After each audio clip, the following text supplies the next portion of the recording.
여러분이 변함없는 축복의 통로로 사시기를 간절히 바랍니다. 성령이 임하실 때라는 말씀의 제목으로 은혜를 나누겠습니다. 오늘은 드디어 우리가 알고 있는 오순절 성령 강림 사건을 마주하고 있습니다. 주님이 약속하신 성령을 기다리면서 오로지 기도에 힘썼던 사람들, 그리고 12 제자 중에서 하나가 빠졌는데 그 한 사람을 대신 세우는 일을 했습니다. 이렇게 부족한 것을 채우니까 이게 이제 성령의 감동이었는데, 그렇게 순종했더니 하나님이 더 큰 것을 예비하셨고 또 오늘 허락하십니다.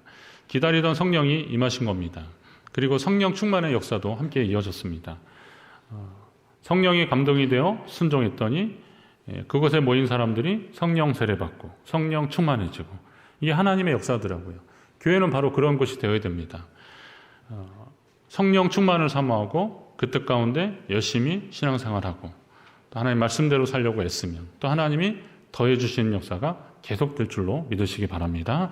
초대교회 때도 그렇고 오늘날에도 하나님이 사용하시는 교회는 이렇게 성령 충만한 교회입니다. 하나님이 사용하시는 사람은 성령 충만한 사람입니다. 베드로 같은 사람이 시리에 빠져서 예수님 부인하고 도망가고 그랬을 때는 그는 자기 앞가림도 잘 못했습니다. 그러나 성령 충만하니까 그는 많은 사람들 사이에서 일어서서 하나님이 주시는 음성을 선포하기 시작했고 또 하나님의 뜻을 따라서 또 복음을 전하기 시작했습니다. 이게 하나님의 역사입니다. 이와 같은 역사가 우리 가운데, 우리 교회 가운데 계속될 줄로 믿습니다. 우선 성령이 임하시고 그리고 하나님이 역사하시는데 급하고 강한 바람 같은 그런 소리가 있다 그랬습니다. 급하고 강한 바람. 바람이라고 하면 여러분의 오감 중에서 어떤 영역이 작용이 됩니까? 바람. 바람 소리를 들어봤어도 바람의 색깔을 봤다, 이런 분은 못 봤습니다. 그러니까 바람 그러면 청각입니다. 들리는 소리입니다. 예수님이 니고데모와의 대화 중에서도 성령에 대해서 말씀하시면서 바람이 임의로 불매 내가 그 소리를 들어도 어디서 와서 어디로 가는지 알지 못하나니 성령으로 난 사람도 다 그러하니라 그랬습니다. 성령이 임할 때 하나님의 성령을 바람이 부는 것으로 이렇게 비유하셨습니다. 오늘 2절 말씀을 통해서도 이게 더 확실해집니다. 호련히 하늘로부터 급하고 강한 바람 같은 소리가 있어 그들이 앉은 온 집에 가득했다라고 말씀하고 있습니다. 구약에서도 하나님의 임재를 표현할 때 바람으로 많이 표현했습니다. 선악과를 먹은 아담이 하나님을 피해서 숨었는데 그를 찾아오시는 하나님을 표현할 때 창세기 3장에 보니까 그날 바람이 불 때 동산에 거니시는 여호와 하나님의 소리를 들었다 그랬습니다. 이전 성경에는 서늘해졌다라고 할 때 그랬는데요. 이제 밤낮의 기온이나 이렇게 바뀌면서 기압차로 이렇게 바람이 한쪽으로 쏠릴 때 그 느낌이 있지 않습니까? 근데 하나님이 그때 아담을 찾아오십니다. 바람 가운데 찾아오셔요. 그런데 이때 바람이라고 할 때 사용된 단어가 히브리어 르하후인데요. 르하후인데 이 르하후가 숨, 호흡, 또 영, 우리가 성령하고 말할 때 영을 르하흐라고 그렇게 말하기도 하는 겁니다. 흥미로운 것은 신약이 이제 헬라어로 쓰여져 있는데 헬라어도 이 바람이라는 단어는 푸노에라는 단어입니다. 그런데 이 단어의 뜻도 숨, 호흡 이런 말이 있고요.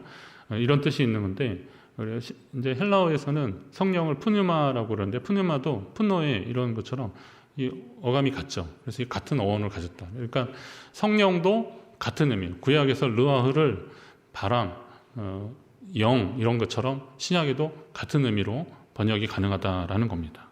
정리하면 바람은 성령의 임재하심에 대한 증표입니다. 급하고 강한 바람이라는 표현은 성령의 능력과 임하심이 강력하고 충만함을 의미하는 겁니다. 자, 성령이 임하실 때 현상이 똑같지는 않습니다. 열왕기상 19장에 보니까 엘리야 선지자가 아합과 이세벨에게 쫓겨서 로뎀나무에서 하나님이 그에게 또 힘을 주시고 그리고 그가 결국 광야의 호렙까지 내려갑니다. 거기서 하나님께 막 따지는 겁니다. 이스라엘 백성들이 주의 제단을 헐고 칼로 주의 선지자들을 죽이고 오직 나만 남았습니다. 자기만 남았다. 얼마나 외롭고 얼마나 힘들었으면 하나님께 이렇게 막 투정하는 겁니다. 그랬더니 하나님이 너는 나가서 여호와 앞에서 산에 서라 라고 하시면서 그가 산에 섰을 때 크고 강한 바람, 지진과 불이 다 지나가게 했는데 그때도 하나님을 경험하지 못했지만 세미한 소리 가운데 하나님이 임하시는 것을 그가 느낄 수 있었다라고 있었습니다. 그런 바람, 불, 지진 이런 것 때도 하나님을 경험하지 못했는데 세미한 소리 가운데 하나님을 경험했다. 그러면 오늘 본문에서는 급하고 강한 바람이라고 했는데 이처럼 세미한 가운데 하나님이 임재하실 수도 있는데 충분히 그러실 수 있는데 오늘 하나님은 왜 이렇게 급하고 강한 바람으로 성령의 임재를 표현하셨을까요? 그것은 오늘이 아주 특별한 날이기 때문에 그렇습니다. 1장에서 주님이 약속하신 성령이 임하신 날이기 때문에 그렇습니다. 그러니까 그런 좀 강력한 현상을 통해서 하나님이 약속하신 것이 이루어지고 있구나라는 것을 성도들이 깨닫게 하려고 그렇게 하는 겁니다. 뭐 생일이라면 생일이 특별히 달라질 거 있습니까? 변화되나요? 그런데도 우리가 생일에 케이크도 미역국도 끓여주고 또 촛불도 불고 그러면서 생일을 축하해 주는 것은 이 날을 기념하는 겁니다. 특별한 날이기 때문에 그렇습니다. 우리가 살면서 그런 기념일들이 좀 있지 않습니까? 성령도 마찬가지예요. 성령이 생소한 개념이 아니잖아요. 구약에도 있었고 또 계속 하나님의 영에 감동된 사람들이 말하고 또 사역하고 그랬습니다. 그래서 이 제자들에게 하나님이 약속하신 성령을 부어주시면서 충만하게 하시면서 하나님이 하시는 것을 이게 이제 하나님이 하시는구나 라는 것을 그들이 깨닫게 하려고 이렇게 급하고 강한 바람, 소리가 들리게 하시는 겁니다. 나중에 이제 불의 혀 같은 갈라지는 그런 현상도 보여주시는데 이런 현상들을 우리가 보게 되는 겁니다.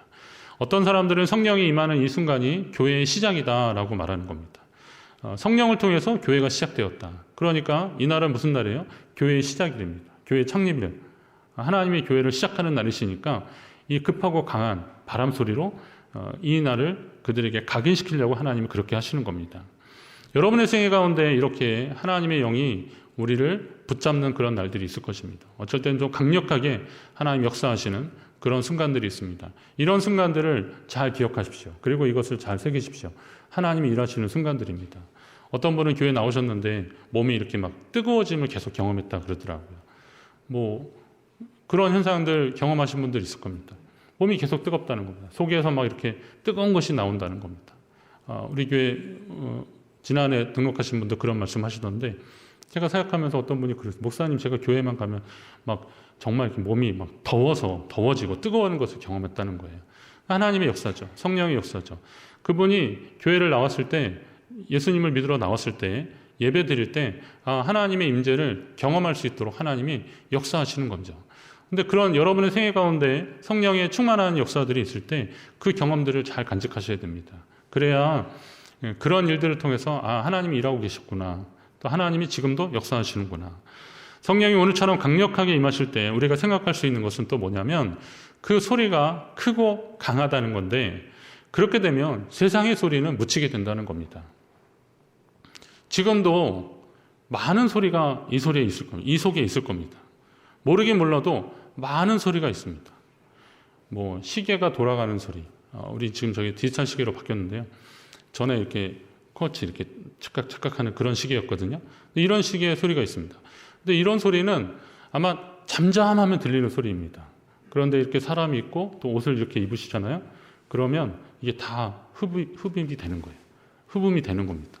마이크 이렇게 테스트를 하다 보면 성도님들이 없을 때는 잘 들렸는데 성도님들이 다 앉아 계시면 좀 소리가 먹는 소리가 있어요. 왜 그러냐면 여러분들이 그 소리를 다 흡수하기 때문에 그렇습니다. 그렇게 되는 거죠. 자, 하나님의 소리가 강력하게 더 크게 들려야 되는 이유는 뭐냐면 세상의 소리를 잠재우게 하기 위해서 그렇습니다. 우리가 살아가면서 어쩌면 비신앙적인 모습이 될 수도 있는데 원망하고 불평하고 그리고 누군가를 험담하는 소리조차도 성령이 임하실 때 잠잠하라고 하나님은 급하고 강한 바람 소리를 내시는 겁니다. 하나님이 그렇게 역사하시는 거죠.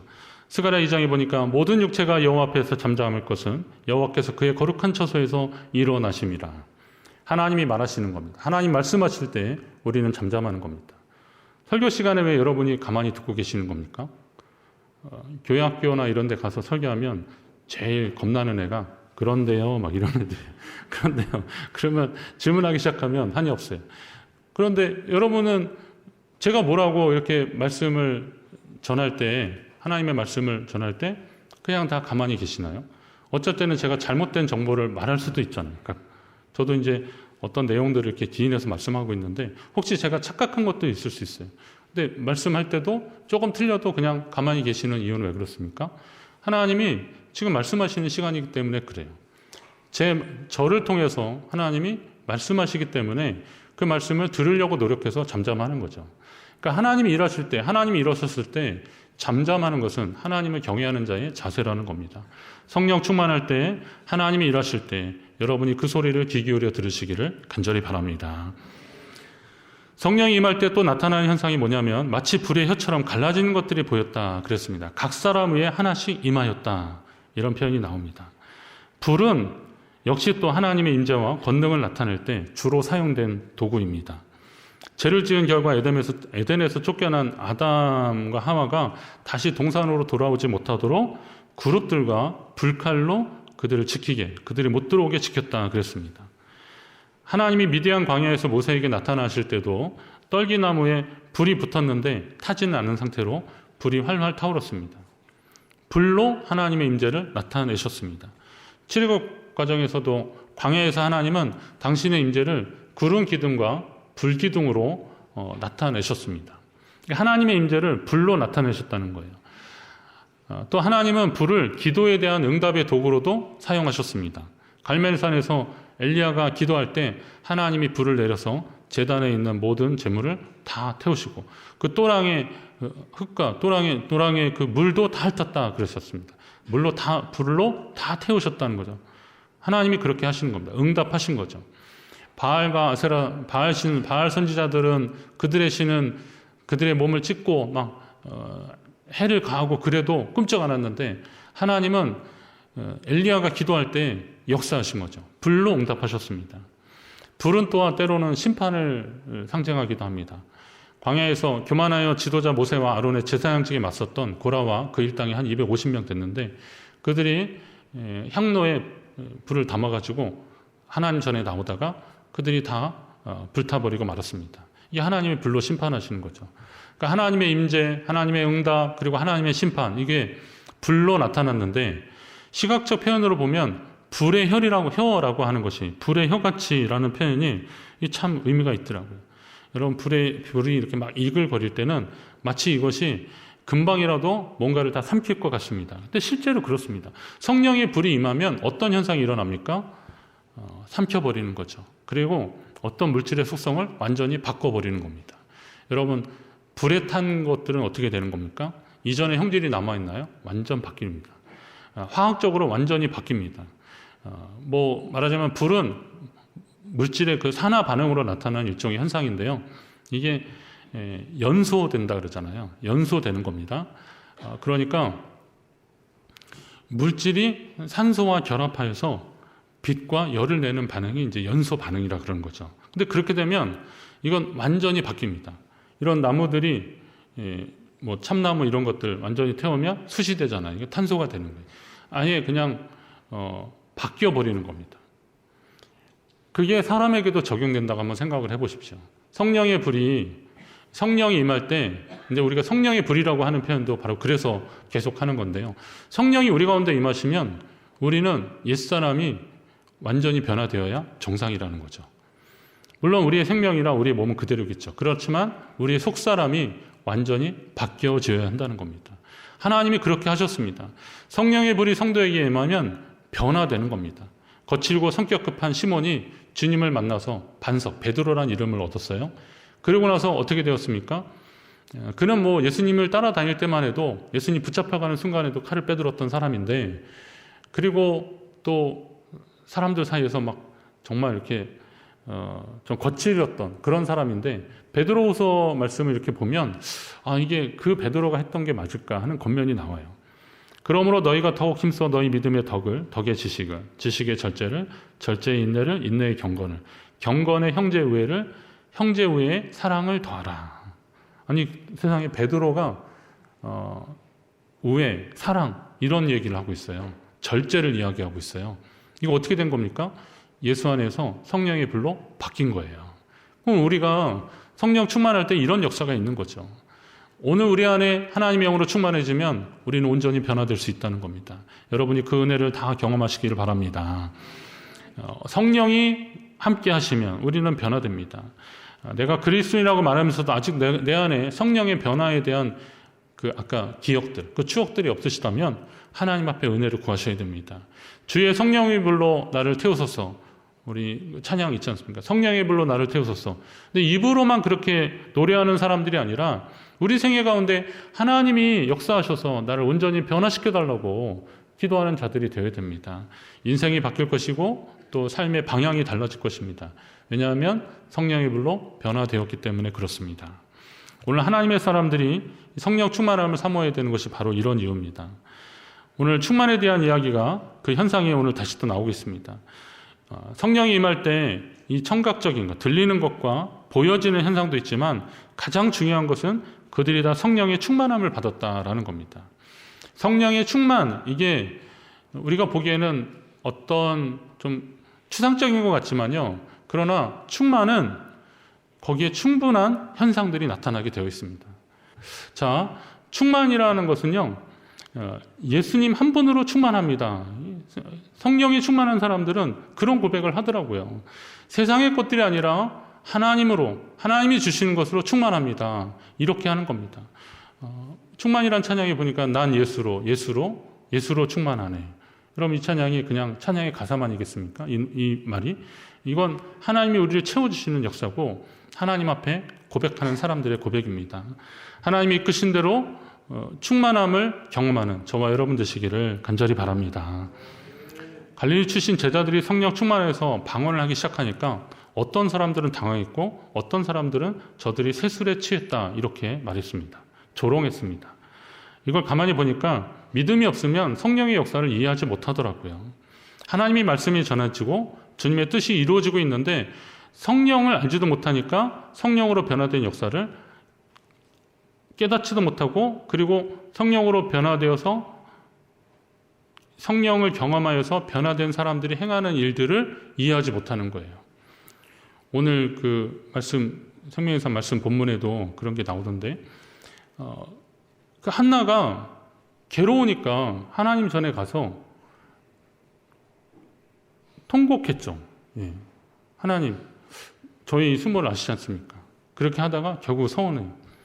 아들을 주시면 하나님 전에 드리고 하나님께 드리고 그리고 그의 머리에 삭도를 대지 않겠다. 나시린 소원을 할 정도로 오죽했으면 그랬을까. 그러면서 하나님 앞에 그렇게 통곡하면서 기도했는데 엘리 제사장이 그걸 보더니 너 언제까지 이렇게 취하였겠냐. 이게 실로에서 제사를 드릴 때마다 아마 한나가 반복적으로 해마다 와가지고 그렇게 했던 것 같아요. 그러니까 엘리가 보니까 저 여자 저거 또 저렇게 기도하네. 작년에도 그러더니 이번에도 또 그러네. 그러면서 너가 언제까지 그렇게 취하겠느냐. 포도주를 끊으라 이렇게 얘기하는 겁니다. 아니 하나님의 영에 감동이 돼서 기도하는 사람에게 그렇게 말해버리는 거예요. 이게 얼마나 하나님의 성령의 역사를 이해하지 못했으면 이렇게 됐을까라고 하는 거죠. 그러니까 성령 충만은커녕 알지도 못한 제사장 엘리의 모습을 보면서 오늘 우리의 모습도 한번 다시 봐야 되는 거죠.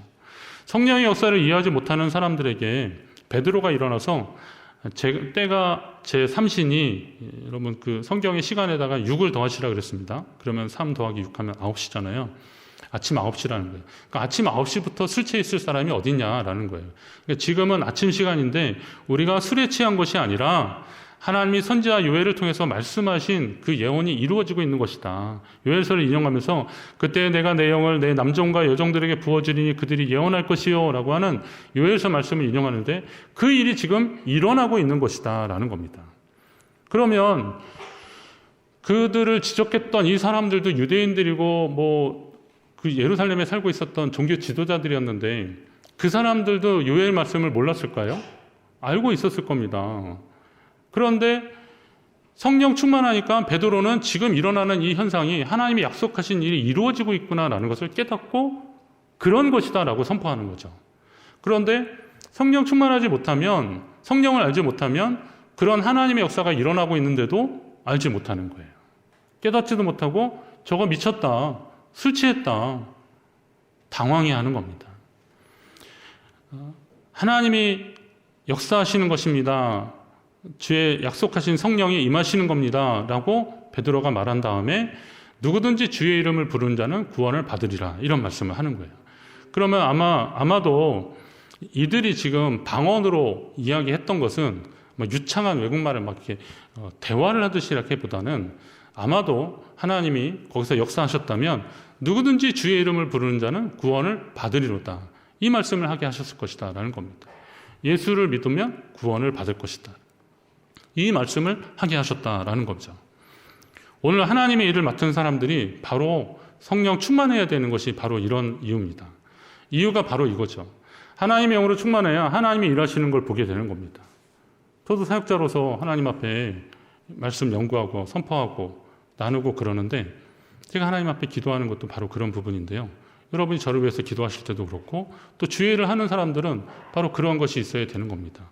왜냐하면 그것으로 충만하지 않으면 허전해서 못 배기겠더라고요. 하나님의 영으로 충만하지 않으면 허전해서 못 배기겠더라고요. 여러분 그런 경험 없으십니까? 인간적으로 생각하면 허전한 거죠. 나의 노력과 그리고 나의 열정과 그리고 내가 했던 것들이 아무 의미가 없어 보일 때 얼마나 허전합니까? 세상적으로 보상받고 싶은 그런 마음이 그게 허전한 사람들이 가지는 태도입니다. 그런데 그게 익숙해지면 하나님의 일을 하기가 어렵습니다. 신앙생활도 마찬가지입니다. 여러분 오셔서 이렇게 귀한 시간에 가족끼리 가정예배 순서지 나눠드렸더니 그걸로 그냥 주일 예배를 드리는 것 같아요. 오늘 보니까. 오늘 많이 안 오셨잖아요. 그걸로 예배를 드리시는 것 같아요. 그런데도 가족끼리 야 우리 그래도 예배 드리자 그래서 막 오셨어요. 예. 그리고 또 교회에서 뭐 하자 그러면 막 헌신하고 열심히 하시잖아요. 어려운 가운데도 하나님 앞에 헌금하고 막 그러잖아요. 자, 이런 것이 성령으로 채워지지 않으면 그렇게 했는데 왜 이것밖에 안 돼? 라고 생각하기 시작하면 그때부터 섭섭한 거죠.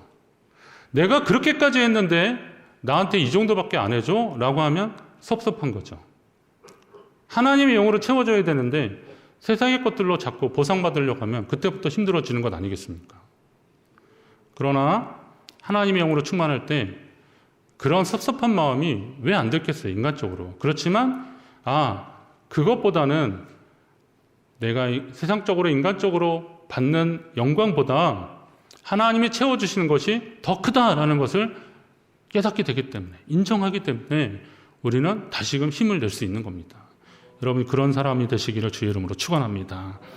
주님의 일을 하는 사람들은 하나님의 영에 감동된 사람들이 되는 겁니다. 거룩한 주님의 말씀을 부지런히 읽고 묵상하며 그 가운데 기록한 대로 행하는 자라야 합니다.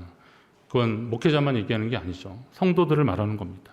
하나님의 백성들은 다 그래야 되는 겁니다. 믿음의 사람들은 하나님의 영에 감동된 사람들이 외치는 말씀을 들을 줄 알아야 되는 겁니다. 사랑하는 성도 여러분이 더 분명한 성령 충만의 역사를 간절히 사모하시고요. 모두 경험하게 되시기를 간절히 바랍니다. 하나님이 2023년도에 우리 사도행전 말씀을 제가 기도하는 가운데 저한테 주시고 또 우리 교회에 선포되게 하신 것은 하나님 특별한 계획과 섭리가 있다고 저는 보거든요. 그걸 믿습니다. 그렇다면 2023년도에 성령 충만을 사모하고 우리 교회가 또 우리 성도들이 주를 사랑하는 모든 성도들에게 허락하시는 하나님의 그 역사를 다 경험하게 되실 줄로 믿으시기 바랍니다.